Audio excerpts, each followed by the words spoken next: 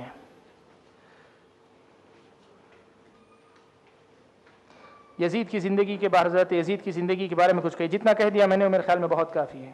کیا ہم یزید کو رضی اللہ عنہ کہہ سکتے ہیں یا نہیں؟ رضی اللہ عنہ ایک دعائیہ کلمہ ہے اور اصطلاح میں یا صحابہ کے لیے استعمال کیا جانے والا لفظ ہے، اصطلاح میں صحابہ کے لیے استعمال کیا جانے والا ہے۔ اس معنی میں رضی اللہ عنہ چونکہ صحیح اس کے مطابق یزید تابعی ہیں، صحیح قول کے مطابق، اس لیے ان کو رضی اللہ عنہ نہیں کہا جائے گا۔ رہی بات یہ دعائیہ کلمے کے انداز میں رضی اللہ عنہ یا رحمت اللہ علیہ کہنا درست ہے کہ نہیں ہے، میں نے جیسے بتایا علماء کے دو موقف میرے سامنے آئے، ایک تو یہ اہل السنہ میں سے معتبر علماء کی بات کر رہا ہوں، ایک تو یہ کہ جو ہے نہ ان کی تعریف کی جائے نہ ان کی برائی کی جائے، ان کو ان کے حال پہ چھوڑ دیا جائے، یہ ایک موقف ہے۔ امام غزالی جیسے بعض علماء کی رائے ہے کہ ان کو رحمت اللہ علیہ کہنا مستحب ہے، جس رائے پہ اطمینان ہو اس کے مطابق آپ عمل کر سکتے ہیں۔ فدق کے معاملے پر تفصیل سے روشنی ڈالیے کہ ابو بکر نے حضرت فاطمہ سے فدق کو روکا تھا۔ فدق میرے خیال میں جو ہے یہ ہمارے موضوع سے براہ راست تعلق نہیں رکھتا ہے، اور مجھے شاید یاد پڑتا ہے جو حضرت ابو بکر کی سیرت کا بیان ہوا اس میں جو ہے فدق کا واقعہ آیا ہوگا، سیرت کی جو سی ڈی حضرت ابو بکر کی ابھی یہاں اعلان ہوئی ہے اس میں یہ چیز آپ کو مل جائے گی، نہ ہو تو پھر کبھی انشاءاللہ رابطہ کریں گے۔ مختصر یہ کہہ دیتا ہوں، حضرت فاطمہ وغیرہ کی رائے یہ تھی کہ فدق اللہ کے نبی صلی اللہ علیہ وسلم کا چونکہ حق تھا تو نبی کے بعد وارث کی حیثیت سے وہ حضرت فاطمہ اور ان کے گھرانے والوں کو ملنا چاہیے۔ حضرت ابو بکر صدیق رضی اللہ تعالیٰ عنہ کو نبی کی حدیث معلوم تھی کہ انا معاشر الانبیاء لا نورث ما ترکناہ صدقہ، کہ ہم انبیاء کی جماعت ہم وارث نہیں ہوا کرتے، یعنی ہماری وراثت نہیں منتقل ہوا کرتی ہے، جو ہم چھوڑتے ہیں وہ صدقہ ہو جاتا ہے۔ اس لیے فدق کو حضرت ابو بکر صدقہ کا حصہ سمجھتے تھے، مسلمانوں کا عام مال سمجھتے تھے۔ حضرت فاطمہ رضی اللہ تعالیٰ عنہ جو ہے اسے وراثت کی حیثیت سے اپنا حق سمجھتی تھی۔ صحیح مسئلہ حضرت ابو بکر صدیق رضی اللہ تعالیٰ عنہ کا تھا، اس لیے کہ اللہ کے نبی کی حدیث کی بنیاد پر انہوں نے وہ فیصلہ کیا تھا۔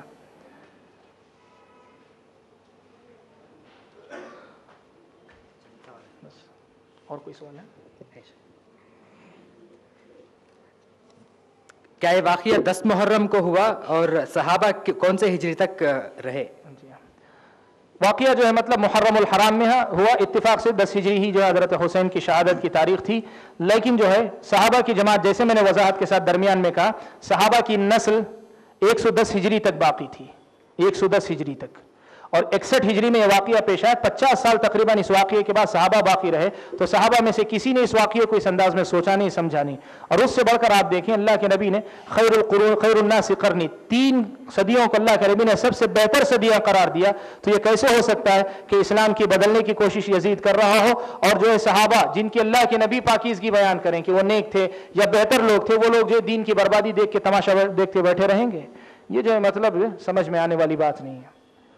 ایک حدیث ہے کہ نبی صلی اللہ علیہ وسلم فرماتے ہیں کہ علی رضی اللہ عنہ علم کا دروازہ ہے، کیا یہ صحیح حدیث ہے؟ موضوع حدیث ہے، انا مدینۃ العلم وعلی بابها، یہ حدیث جو کہی جاتی ہے کہ میں علم کا شہر ہوں اور علی رضی اللہ تعالیٰ عنہ اس کا دروازہ ہیں. یہ جو ہے کئی علماء نے جنہوں نے موضوع حدیثوں کو جمع کیا ہے انہوں نے اس کو نقل کیا ہے. علامہ ابن جوزی رحمۃ اللہ علیہ نے بھی الموضوعات اپنی کتاب میں اس کو نقل کیا ہے. موضوع روایت ہے, صحیح نہیں ہے. اور ویسے ہی بات آئی ہے موضوع روایت کی تو یہ بھی بیان کر دوں کہ بہت ساری باتیں ایسی بھی لوگ نقل کرتے ہیں کہ اللہ کے نبی نے پیشن گوئی کی تھی کہ حضرت حسین شہید کیے جائیں گے, ان کے خون کا ایسا مسئلہ ہوگا, وہ ہوگا. محققین نے نقل کیا اس سلسلے میں اللہ کے نبی سے کوئی حدیث ثابت نہیں ہے. حضرت حسین کی شہادت سے متعلق کوئی صحیح حدیث اللہ کے نبی صلی اللہ علیہ وسلم سے وارد نہیں ہے. البتہ گھڑی ہوئی حدیثیں بہت ساری اس قسم کی ہیں. واللہ عالم. آخری 3 سوال ہیں. کیا شیعہ حضرات اسلام کے دائرے سے باہر ہے؟ شیعہ حضرات اسلام کے دائرے سے باہر ہیں کہ اندر ہیں, یہ مسئلہ جو ہے معتبر علماء کے سامنے رکھا گیا. تاریخ اسلام میں ہمیشہ سے یہ مسئلہ جو ہے علماء کے پاس 2 رائے اس سلسلے میں رہی ہیں. میرے پاس جو ہے مطلب ایک مضمون ہے پرانے علماء میں سے تقریباً 80 علماء کے نام ہیں جنہوں نے شیعہ کو, شیعہ سے مراد جو ہے وہ نہیں جو صرف حضرت علی کی محبت میں تھے بلکہ وہ لوگ جو حضرت ابو بکر و عمر کی تکفیر یا اس قسم کے عقائد کے حامل تھے, ایسے شیعہ کو کافر قرار دیتے ہیں. یہ ایک جماعت ہے. لیکن وہی مسلمانوں کی جو ہے مطلب علماء کی ایک بڑی جماعت ہے جو یہ سمجھتی ہے کہ نہیں, ان کے اندر عقائد اپنی جگہ غلط ہیں لیکن جب تک حجت قائم نہیں ہوتی اسلام کے دائرے سے ان کو نکالا نہیں جا سکتا. اور میں جو جانتا ہوں وہ یہی کہ اس وقت اسی دوسری رائے پر مسلمانوں پر کے درمیان عمل ہے کہ شیعہ کو مسلمانوں کے دائرے ہی میں سمجھا جاتا ہے. مسلمانوں کے دائرے ہی میں سے جیسے بہت سارے گمراہ فرقے ہیں ویسے گمراہ فرقوں میں سے ایک فرقے کی حیثیت سے شیعہ کو شمار کیا جاتا ہے. واللہ اعلم بالصواب.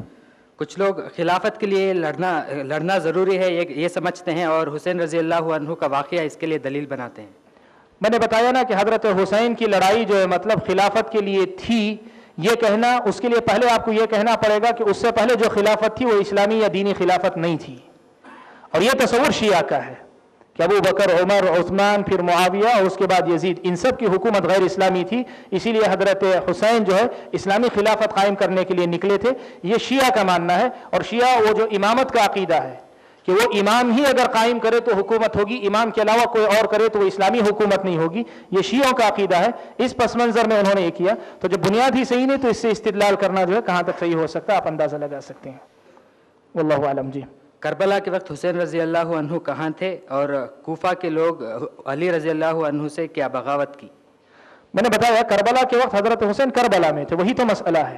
کربلا میں حضرت حسین موجود تھے, وہیں جنگ ہوئی, شہید ہوئے, معاملہ آپ کے سامنے ہے. لیکن حضرت علی سے جو بغاوت ہوئی تھی وہ جنگ صفین کے موقع پر اور اس سے پہلے اس کے بعد, جس وقت حضرت علی اور حضرت معاویہ, امیر معاویہ شام کے گورنر کی حیثیت سے خون کے بدلے کا مطالبہ کر رہے تھے. حضرت علی کہہ رہے تھے پہلے میری خلافت کو تسلیم کر لیا جائے. اس مسئلے پر لڑائی ہوئی تھی. تو جس وقت لڑائی ہو رہی تھی کہ دن بدن جو ہے حضرت معاویہ کے طرفدار جو ہے اور زیادہ حضرت معاویہ کی محبت میں آگے بڑھتے جا رہے تھے, اور وہی حضرت علی کا ساتھ دینے والے کوفہ کے لوگ, اس لیے کہ حضرت علی نے مدینہ سے کوفہ کو اپنا مستقر بدل لیا تھا, تو کوفہ کے لوگ حضرت علی رضی اللہ تعالیٰ عنہ کو جو ہے یہ کرتے جا رہے تھے. یہاں تک کہ میں آپ کو نقل کروں, میں نے جو نقل کی کہ حضرت ابو سعید خدری نے بھی حضرت حسین کو سمجھایا.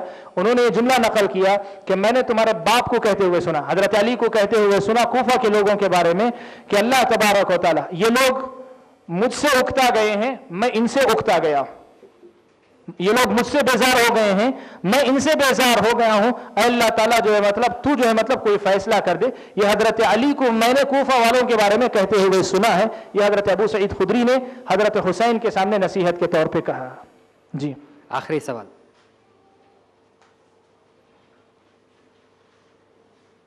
کن کن لوگوں نے حضرت حسین کو جانے سے روکا, ذرا ان کے نام پھر سے بتا دیں. محمد ابن الحنفیہ آپ کے بھائی, حضرت حسین کے بھائی, حضرت عبداللہ ابن عباس رضی اللہ تعالیٰ عنہ, حضرت عبداللہ ابن عمر رضی اللہ تعالیٰ عنہ, حضرت ابو سعید خدری رضی اللہ تعالیٰ عنہ, ابو واقد لیثی رضی اللہ تعالیٰ عنہ, جابر ابن عبداللہ رضی اللہ تعالیٰ عنہ, مسور ابن مخرمہ رضی اللہ تعالیٰ عنہ, عمرہ بنت عبد الرحمن, اور ان کے علاوہ اور بھی کچھ نام ہیں, کتاب ہی سے دیکھ کے بتا دوں. سعید ابن مسیب رحمۃ اللہ علیہ, ابو سلمہ بن عبد الرحمن, بکر ابن عبد الرحمن ابن حارث, عبداللہ ابن مطیع, عبداللہ ابن جعفر وغیرہ, یعنی ان کے علاوہ اور بھی لوگ ہیں. یہ بطور نام جو ہے دیے گئے ہیں. اسی مسئلے کو لے کر جو ہے ہم نے یہ بات جو ہے سامنے رکھی کہ اس سے بات صاف سمجھ میں آتی ہے کہ حضرت علی رضی اللہ تعالیٰ عنہ حضرت حسین جو نکلے تھے، نکلنے کے بعد سے اختتام تک پہنچنے تک جب لوگ روک رہے تھے، حضرت حسین نے یہ نہیں کہا کہ میں اسلام کو قائم کرنے کے لیے لڑ رہا ہوں، تم لوگ باطل کا ساتھ دے رہے ہو. کہہ سکتے تھے نا حضرت حسین، کبھی حضرت حسین نے نہیں کہا. یہ کہانی ہماری لوگوں کی بنائی ہوئی ہے کہ وہ جو ہے اسلام قائم کرنے کے لیے لڑ رہے تھے. اگر ایسی بات ہوتی تو روکنے والوں کو حضرت حسین نہیں کہتے کہ تم لوگ کیوں باطل کا ساتھ دے رہے ہو، میرا ساتھ دو، میں حق کے لیے لڑ رہا ہوں، کیوں نہیں کہتے حضرت حسین؟ اتنے صحابہ، اور کون کون صحابہ ہیں، ان کے اپنے گھر کے لوگ ہیں، ان کے اپنے چہیتے لوگ ہیں. جی واللہ تعالی اعلم. سوال کو آپ کو چٹھی میں لکھ کر دینا چاہیے، آپ ایسا سوال نہیں کر سکتے. سوال تحریری، آپ بعد میں مل سکتے ہیں. سوال تحریری، آپ بعد میں مل سکتے ہیں. سوال تحریری، سوال لکھ کر دینا چاہیے. کچھ رولز ہوتے ہیں، رولز کو فالو کرنا چاہیے. سوال لکھ کر دیں، لکھ کر. ہاں میں ویٹ کر رہا ہوں، آپ کا انتظار کر رہا ہوں. تب تک دو اعلان ہے، سماعت فرمائیں. جی، سیرت خلفائے راشدین کے DVDs باہر موجود ہے، آپ اس کو باہر خرید سکتے ہیں.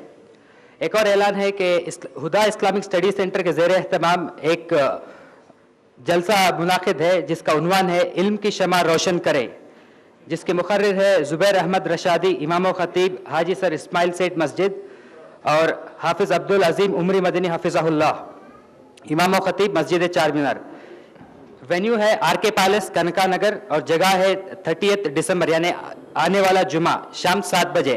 عورتوں کے لیے سپریٹ انتظام ہے، یعنی کہ خصوصی انتظام ہے. سوال اگر ہو گیا ہے تو آپ پہنچا سکتے ہیں. سوال جو ہے، سوال کیا گیا ہے کہ کون حق پر تھے، یزید یا حضرت حسین؟ دو ٹوک سوال، ہاں یا نہ. علماء اہل سنت نے اس میں جواب دیا، کہا کہ یہی وہ بنیادی غلطی ہے جس کو نہیں سمجھنے کی وجہ سے جو ہے مطلب لوگوں نے غلطی کی. لوگوں نے یہ مسئلہ جو ہے یہ کر دیا کہ یزید یا حسین، یزید یا حسین. تو کوئی بھی کہے گا حضرت حسین کے مقام کو دیکھ کر کہے گا حضرت حسین کا مقام اونچا ہے. بات یہ نہیں. علماء نے یہ مسئلہ بیان کیا کہ یہ واقعہ آر یا پار والا مسئلہ نہیں تھا. یہ واقعہ جو ہے تاریخ کے جو بہت سارے احداث پیش آتے ہیں ویسا ہی ایک واقعہ تھا. اس میں یزید کا جو کردار تھا، یزید کی اپنی ذمہ داریاں جیسے پوری تفصیل کے ساتھ میں نے نقل کی کہ کس حد تک اس کو ذمہ دار مانا جائے نہ مانا جائے، یہ بھی نقل کیا. وہیں حضرت حسین رضی اللہ تعالیٰ عنہ کے مسئلے پر نقل کیا گیا. جہاں تک خلافت کے مسئلے میں ہے، میں نے جیسے کہا کہ یزید کو جب پورے مسلمانوں نے خلیفہ تسلیم کیا تھا، سوائے ان 4 صحابہ کے نام کے جن کو جو ہے مطلب یہ کیا، تو علماء نے جو ہے مطلب یہ بات نقل کی. میں نے نہیں بلکہ علامہ مقدسی کی بات نقل کرتا ہوں. وہ کہتے ہیں کہ علماء نے یہ بات نقل کی ہے کہ اس کی بیعت ہو جانے کے بعد وہ واجب الاتباع تھا. لیکن حضرت حسین رضی اللہ تعالیٰ عنہ چونکہ اس کی بیعت نہیں کیے تھے، اس لیے ان کے جانے کو بغاوت نہیں کہیں گے، ان کے جانے کو بغاوت نہیں کہیں گے. البتہ ان کا مطالبہ اپنی جگہ برحق تھا کہ نہیں تھا. اس سلسلے میں دو رائے کا مطلب یہ کہ حضرت حسین کی اپنی رائے کے مطابق وہ حق پر تھے اپنے لیے خلافت کے مطالبے میں، اور صحابہ کی رائے یہ تھی کہ چونکہ ایک خلیفہ کے لیے بیعت ہو چکی ہے اس لیے حضرت حسین کا اس وقت جانا یہ جو درست نہیں. کیوں درست نہیں ہے؟ اس لیے کہ اسلامی شریعت میں ایک قاعدہ ہے، یاد رکھیں کہ ایک افضل آدمی کے ہوتے ہوئے ایک کمتر آدمی اس کا ذمہ دار اور قائد ہو سکتا ہے. ایک افضل آدمی ہے، اونچے درجے کا آدمی ہے، اس کے ہوتے ہوئے کمتر درجے کا آدمی اس کا امام اور رہنما ہو سکتا ہے. کیسے؟ اللہ کے نبی صلی اللہ علیہ وسلم نے اپنے انتقال سے پہلے روم سے لڑنے کے لیے جو ہے روم کی فوج سے لڑنے کے لیے ایک لشکر بھیجا. اس لشکر کا کمانڈر حضرت اسامہ بن زید کو بنایا. اسامہ بن زید جو ہے 16-17 سال کے ایک نوجوان صحابی تھے. اس لشکر کے اندر ان کے ماتحت کی حیثیت سے حضرت عمر اور ان جیسے جلیل القدر صحابہ جا رہے تھے. سب کا اتفاق ہے کہ حضرت عمر جو ہے حضرت اسامہ سے کئی درجے افضل تھے، بہتر تھے، لیکن اللہ کے نبی صلی اللہ علیہ وسلم نے حضرت اسامہ کو ان کا امیر بنا کر بھیجا. تو اہل السنہ والجماعہ کے پاس یہ قاعدہ ہے کہ ایک آدمی افضل ہوتے ہوئے بھی ایک مفضول آدمی یعنی اس کے مقابلے میں درجے کے اعتبار سے کم آدمی کے ماتحت ہو سکتا ہے. اس حیثیت سے خلافت یزید کی خلافت صحیح تھی.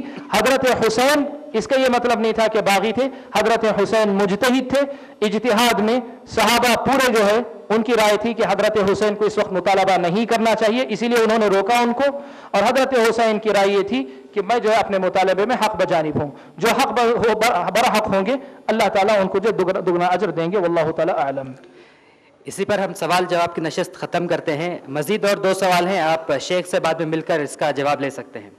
سب سے پہلے میں اللہ سبحانہ و تعالیٰ کا شکر گزار ہوں الحمدللہ شہادت حسین رضی اللہ عنہ ایک عظیم تاریخی سانحہ اس عنوان پر مجلس شاندار کامیابی سے مکمل ہوئی الحمدللہ۔ میں حافظ شیخ عبدالحسیب عمری مدنی حفظہ اللہ کا شکر گزار ہوں کہ وہ اپنے مصروفیات کے باوجود ہمارے دعوت پر لبیک لبیک کہا اور ہمیں اس عنوان پر مفید اور اہم معلومات بہترین انداز میں عطا کیا۔ جزاک اللہ خیر شیخ، اللہ سبحانہ و تعالیٰ آپ کو جزائے خیر دے، اللہ آپ کے علم میں برکت دے، آمین۔ میں خصوصاً حافظ شیخ ابو عبد الرحمن طارق سوداگر مدنی حفظہ اللہ کا شکر گزار ہوں کہ وہ ہمیں قدم قدم پہ رہنمائی کرتے رہے اور ساتھ دیتے رہے۔